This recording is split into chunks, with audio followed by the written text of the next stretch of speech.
Hello, A peers. Welcome to our screencast on campaign finance. At the end of this, you're going to understand the history behind campaign finance, our current laws in regards to it, and then also hopefully start to develop your own opinion about whether our current laws are good or bad.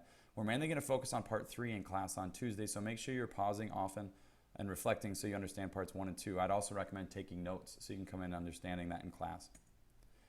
Campaign finance is basically all the money that's raised and spent in elections. And in the United States, we use a private system for receiving campaign finance, which makes money and donations really important.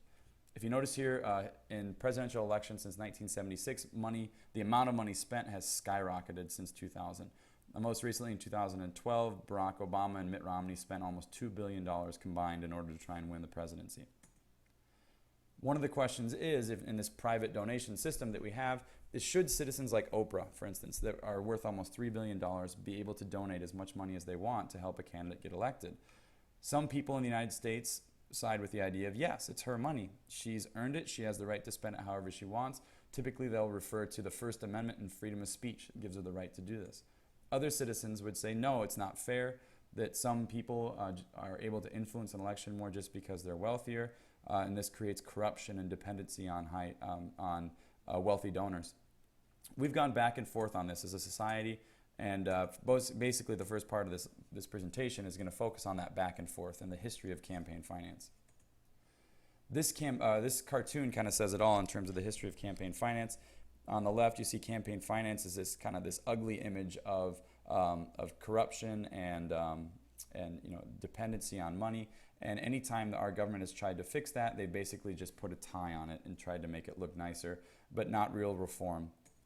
That is the history of campaign finance. Here's a few acts and laws on this page that are nothing that you need to know for the test, nor for the AP test. It just gives you some context. But starting in 1908 with the Tillman Act, our first law to restrict how much money corporations and individuals were putting towards elections. Other acts like the Hatch Act, the Smith-Conley Act, and then the Taft-Hartley Act in 1947 also tried to restrict campaign finance, but again, it was just putting a tie on the problem.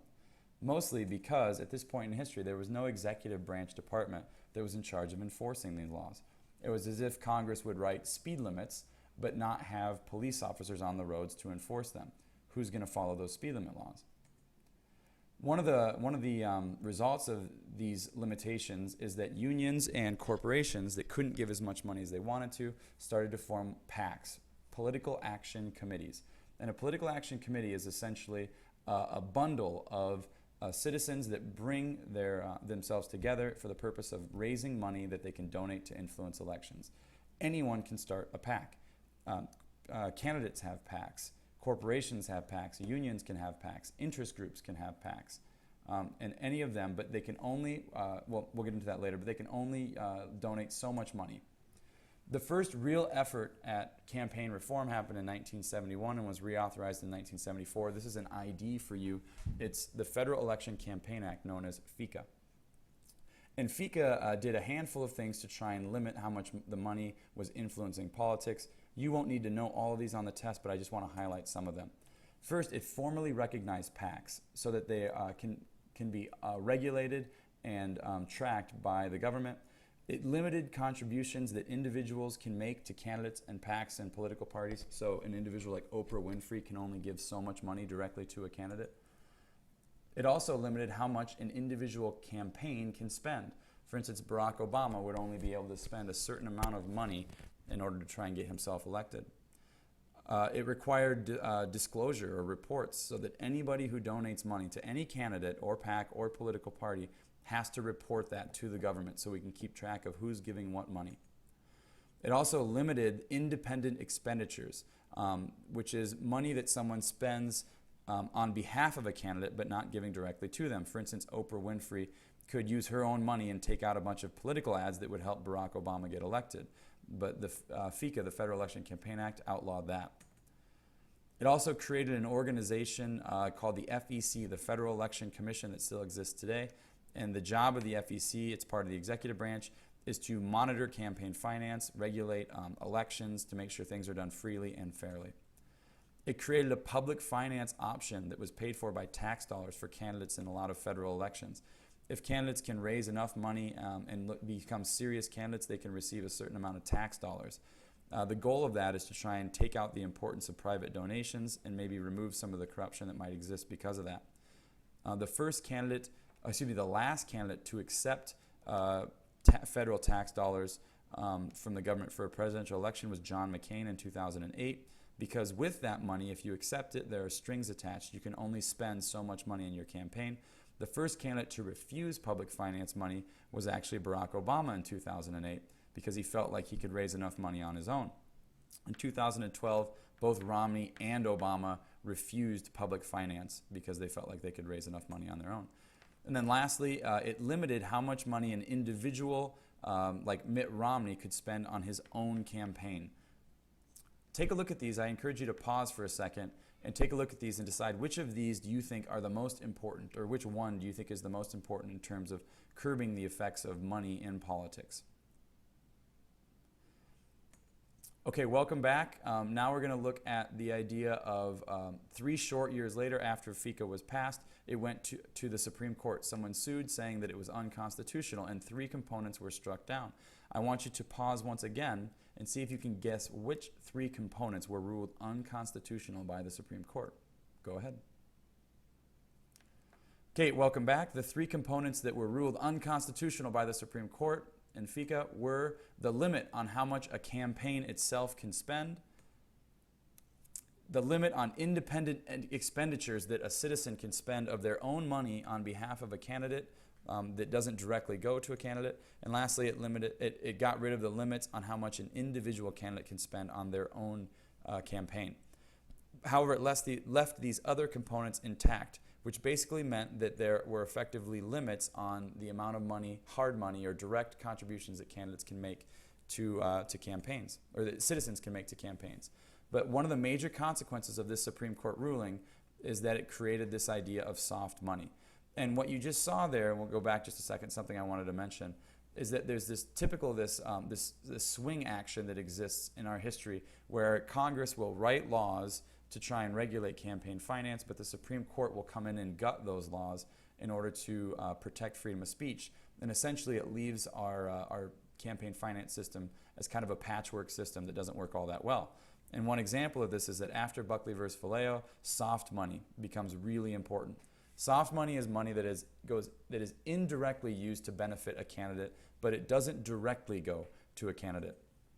So what happened after Buckley versus Valeo is that individuals, PACs, corporations, and unions started to spend unlimited amount of money, but it didn't go directly to a candidate. It was used instead to help with things like party building, voter registration, getting voters out to vote, and then lastly, voter education, which typically takes the forms of TV and radio ads.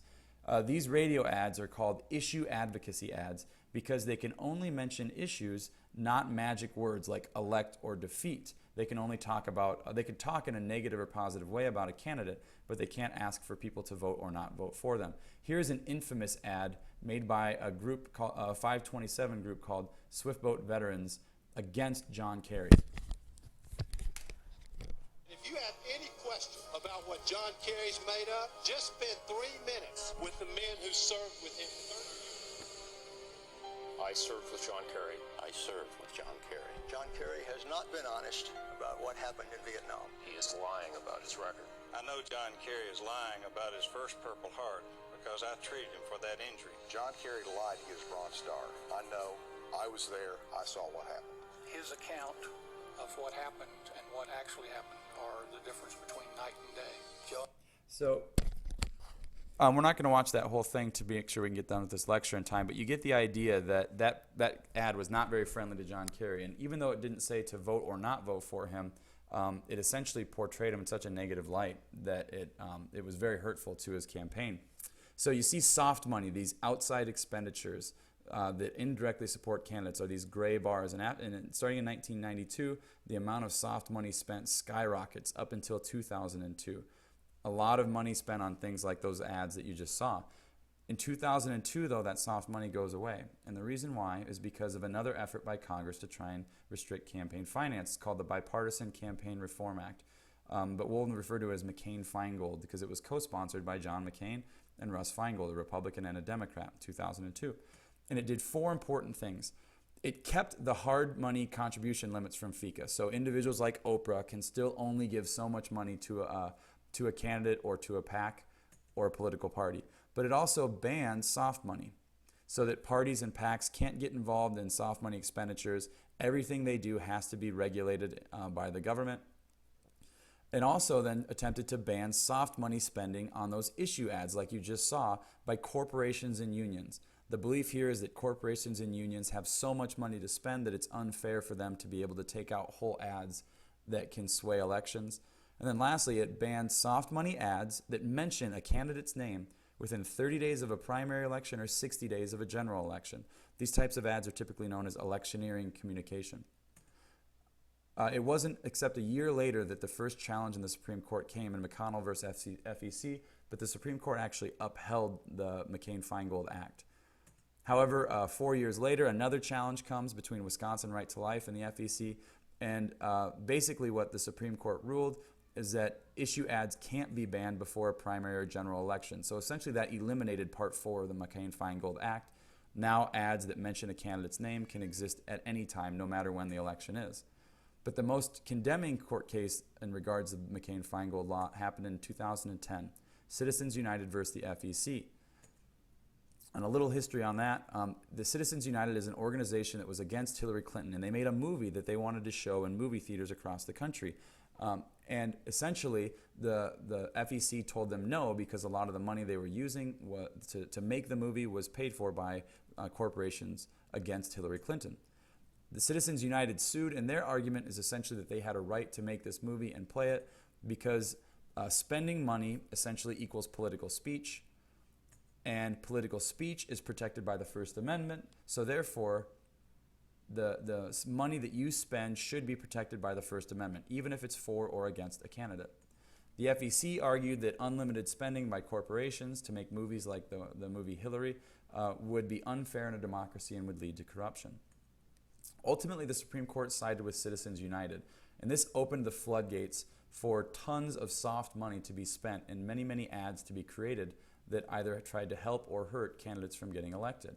It essentially removed Part 3, taking away the restrictions on soft money spending by corporations and unions. So still intact right now today are hard money limits. The fact that, again, citizens like Oprah can only give so much money to candidates or PACs or political parties. And it also banned PACs and political parties from spending soft money that's not regulated by the government. But soft money is spent instead by corporations and unions in these things known as super PACs. A super PAC was created after the Citizens United decision. And basically these are organizations, these are PACs that raise soft money. They don't deal with hard money that goes directly to candidates at all. And they can spend as much money as they want to as long as they're not coordinating with a candidate. And these ads can refer to candidates directly, and they can tell people to directly vote or not vote to a candidate or for a candidate. They also have to disclose their donors to the FEC. So they're fairly regulated, but they also can spend, like I said, as much money as they want to, as long as it's not directly going to a candidate. The number of super PACs skyrocketed after the Citizens United decision. Notice none of them existed before because they weren't around, but the next election in 2010, 83 existed. In 2012, there were 805, and they spent collectively almost $350 million to try and get President Obama or Mitt Romney elected. Another thing that's become extremely popular now that these ads can be made and can be paid for by corporations and unions are 501c4s, which are social welfare organizations. And they exist in that politics cannot be their primary function. ARP or the NRA are examples of these, where they focus mainly on gun rights, for instance, or gun ownership, or the elderly, but politics and elections can't be their primary focus. And as long as they're not, they can take soft money donations and spend it on candidates, and they don't have to disclose who their donors are.